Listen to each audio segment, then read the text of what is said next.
സംസ്കൃത ഭാഷയോട് വിവേചനം കാട്ടി സംസ്ഥാന പൊതുവിദ്യാഭ്യാസ വകുപ്പ്. ഹയർ സെക്കൻഡറി ഡയറക്ടറേറ്റ് കരിയർ ദിനാചരണത്തിന്റെ ഭാഗമായി പുറത്തിറക്കിയ ഉത്തരവിൽ നിന്നും സംസ്കൃതത്തെ പുറത്താക്കി.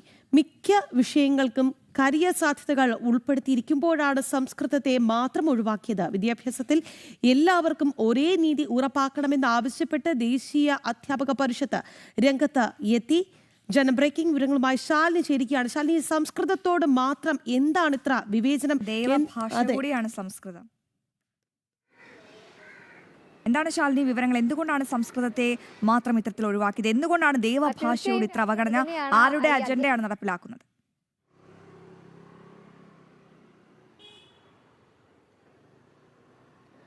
രാഖി, അശ്വതി സൂചിപ്പിച്ചതുപോലെ തന്നെയാണ് ഈ ദേവഭാഷയുടെ ആർക്കാണ് ഇത്തരത്തിലുള്ള അതൃപ്തി, ഒപ്പം തന്നെ ആ ഭാഷയെ അകറ്റി നിർത്താനുള്ള ശ്രമം എന്നുള്ളതാണ് ഇപ്പോൾ ചോദ്യമായി ഉയരുന്നത്.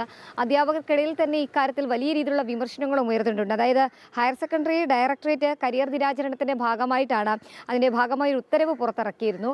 ഏതൊക്കെ ഭാഷകളാണ് ഉൾപ്പെടുത്തുന്നത് എന്നതടക്കമുള്ള കാര്യങ്ങൾ പറഞ്ഞുകൊണ്ട് അതിൽ നിന്ന് ആദ്യഘട്ടത്തിൽ സംസ്കൃതത്തെ ഒഴിവാക്കുന്നു. അങ്ങനെ ദേശീയ അധ്യാപക പരിഷത്തിന്റെ പ്രതിനിധി അടക്കമുള്ളവർ ഇത് ചൂണ്ടിക്കാട്ടുന്ന ഒരു സാഹചര്യം ഉണ്ടായിരുന്നു വിദ്യാഭ്യാസ വകുപ്പിനോട്. അങ്ങനെ പൊതുവിദ്യാഭ്യാസ വകുപ്പ് ഒരു തിരുത്തൽ നടത്തി വൈകിട്ടോടുകൂടി അതിലൊരു തീരുമാനം വരുത്തി സംസ്കൃതത്തെ ഉൾപ്പെടുത്തി. പക്ഷേ പിന്നീട് അതുമായി ബന്ധപ്പെട്ട ഡീറ്റെയിൽ ആയിട്ടുള്ള അതിൻ്റെ രേഖകൾ പുറത്തിറങ്ങുമ്പോൾ, അതായത് പിശക് പറഞ്ഞുകൊണ്ട് ആദ്യം അവർ രക്ഷപ്പെടാൻ നോക്കി. പക്ഷേ തിരുത്തൽ വരുത്തി വൈകിട്ടിറക്കിയ സ്കീം ഓഫ് വർക്കിലും ഈ സംസ്കൃതം എന്ന് പറയുന്ന ഭാഷ ഉൾപ്പെടുത്തിയില്ല എന്നുള്ളതാണ് ഏറ്റവും ശ്രദ്ധേയമായിട്ടുള്ള കാര്യം. നമുക്കറിയാം, വിദ്യാർത്ഥികൾക്കിടയിൽ ഏറ്റവും ജോലി സാധ്യതയ്ക്കുള്ള ഒരു വിഷയമായി ഇപ്പോൾ സംസ്കൃതം മാറുകയാണ്. പല കോളേജുകളിലും സ്കൂളുകളിലും ഒക്കെ സംസ്കൃതത്തിന് പ്രത്യേക പ്രാധാന്യം നൽകിക്കൊണ്ട് വിദ്യാർത്ഥികളിലേക്ക് ആ വിഷയം എത്തിക്കാനുള്ള തീവ്ര യത്നത്തിലൊക്കെയാണ് അധ്യാപകരുള്ളത്. അതിനിടയിലാണ് പൊതുവിദ്യാഭ്യാസ വകുപ്പ് ഇത്തരത്തിലൊരു മുടന്ത ന്യായം പറഞ്ഞുകൊണ്ട് ഒരു ഫാക്ച്വൽ എറർ ആണ് എന്ന് പറഞ്ഞുകൊണ്ട് രക്ഷപ്പെടാനുള്ളൊരു ശ്രമം നടത്തിയത്. പക്ഷേ അതിനുശേഷം വന്നിട്ടുള്ള റിപ്പോർട്ടിലും അല്ലെങ്കിൽ അതുമായി ബന്ധപ്പെട്ട അതിൻ്റെ തുടർ നടപടികളിലും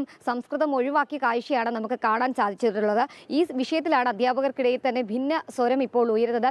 ദേശീയ അധ്യാപക പരിഷത്ത് ഇതിനോടകം തന്നെ അവരുടെ വിമർശനം, അവരുടെ പരാതി പൊതുവിദ്യാഭ്യാസ വകുപ്പിനെ അറിയിച്ചിട്ടുണ്ട്. നമുക്കറിയാം, ലീഗ് ഭരിക്കുന്ന ഒരു ഭരണ സംവിധാനമാണ് പൊതുവിദ്യാഭ്യാസ വകുപ്പ്. ഒപ്പം തന്നെ കഴിഞ്ഞ ദിവസങ്ങളൊക്കെ നമ്മൾ കണ്ടതാണ് ചില ലീഗ് മന്ത്രിമാർക്കൊക്കെ അല്ലെങ്കിൽ ലീഗ് പ്രതിനിധികൾക്കൊക്കെ ഈ വിളക്ക് കത്തിക്കുന്നത്, നിലവിളക്ക് കൊളുത്തുന്നത് പോലും ഒരു വലിയ വിഷമമായി നിൽക്കുന്ന ഒരു സാഹചര്യം. അപ്പോഴാണ് അതിനിടയിലാണ് ഇപ്പോൾ സംസ്കൃതത്തെ കൂടി പൊതുവിദ്യാഭ്യാസ മേഖലയിൽ നിന്ന് ഇത്തരത്തിലുള്ള പരിപാടികളിൽ നിന്നൊക്കെ ഒഴിവാക്കുന്നതായിട്ടുള്ള റിപ്പോർട്ടുകൾ കൂടി പുറത്തേക്ക് വരുന്നത്. അതിൽ നമ്മൾ മനസ്സിലാക്കുന്ന പ്രകാരമാണെങ്കിൽ മറ്റെല്ലാ വിഷയങ്ങളും ഉണ്ടല്ല, നമ്മൾ പറയുന്നില്ല, മലയാളമുണ്ട്, അങ്ങനെ പ്രധാനപ്പെട്ട വിഷയങ്ങളെല്ലാം ഇതിൽ ഉൾപ്പെടുത്തിയിട്ടുണ്ട്. പക്ഷേ അതിലെന്തുകൊണ്ട് ഈ സംസ്കൃതത്തെ മാത്രം ഒഴിവാക്കി എന്നുള്ളതാണ് ഏറ്റവും ശ്രദ്ധേയമാകുന്നത്. ഇംഗ്ലീഷുണ്ട്, മലയാളമുണ്ട്, ഹിന്ദിയുണ്ട്, ഒപ്പം തന്നെ അറബിക് വിഷയം അതിൽ ഉൾപ്പെടുത്തിയിട്ടുണ്ട്, ജിയോളജി, സ്റ്റാറ്റിസ്റ്റിക്സ് വിഷയങ്ങൾ, ഒപ്പം തന്നെ anthropology, journalism, Gandhian studies, music, philosophy, Islamic history ഉൾപ്പെടെയുള്ള വിഷയങ്ങൾ ഉൾപ്പെടുത്തിയപ്പോഴാണ് ഒരു ഏറ്റവും പ്രധാനപ്പെട്ട വിഷയം ഒഴിവാക്കിക്കൊണ്ടുള്ള സർക്കാരിൻ്റെ ഒരു നടപടി എന്നുള്ളതാണ്. എന്തായാലും അത് അധ്യാപകർക്കിടയിൽ വലിയ രീതിയിലുള്ള അമർഷം ഉന്നയിച്ചിട്ടുണ്ട്. NTUവിൻ്റെ പ്രതിനിധികൾ മാത്രമല്ല, മറ്റ് വിവിധ അധ്യാപക സംഘടനാ പ്രതിനിധികൾ കൂടി അവരുടെ ടീച്ചർമാരുടെ വാട്സപ്പ് ഗ്രൂപ്പുകളിൽ ഇത് വിമർശനമായി ഉന്നയിച്ചിട്ടുണ്ട്. എന്തായാലും ഒരു തിരുത്തൽ നടപടി ഉണ്ടാകുമെന്നുള്ളതാണ് ഈ അധ്യാപകർ പ്രതീക്ഷിക്കുന്നത്. ഇല്ലെങ്കിൽ വലിയ രീതിയിലുള്ള പ്രതിഷേധത്തിലേക്ക് നീങ്ങാൻ തന്നെയാണ് ഈ ഘട്ടത്തിൽ അധ്യാപക സംഘടനാ പ്രതിനിധികൾ തീരുമാനിച്ചിട്ടുള്ളത്. കാരണം ഇത് തുടർച്ചയായ ഒരു അവഗണന സംസ്കൃത വിഷയത്തോട് പല കോണുകളിൽ നിന്ന് ഉയർന്നതിന്റെ തുടർച്ചയാണ് വിദ്യാഭ്യാസ സംസ്കൃതത്തോട് മാത്രം എന്തുകൊണ്ട് ഇത്ര കടുത്ത വിവേചനം എന്നതാണ് ചോദ്യം. കരിയർ ദിനാചരണത്തിന്റെ ഭാഗമായിട്ടാണ് ആ പട്ടികയിൽ നിന്ന് പോലും സംസ്കൃതത്തെ ഒഴിവാക്കിയത്. പൊതുവിദ്യാഭ്യാസ വകുപ്പ് ശാലിനിയാണ് വാർത്തയുടെ വിശദാംശങ്ങൾ നൽകിയത്. തീർച്ചയായും ഇത്തരത്തിൽ പൊതുവിദ്യാഭ്യാസ വകുപ്പിന്റെ ഈ വിവേചനത്തെ ഒരിക്കലും അംഗീകരിക്കാൻ കഴിയില്ല. കാരണം സംസ്കൃത ഭാഷയ്ക്ക് ഒരുപാട് പ്രാധാന്യമുണ്ട്.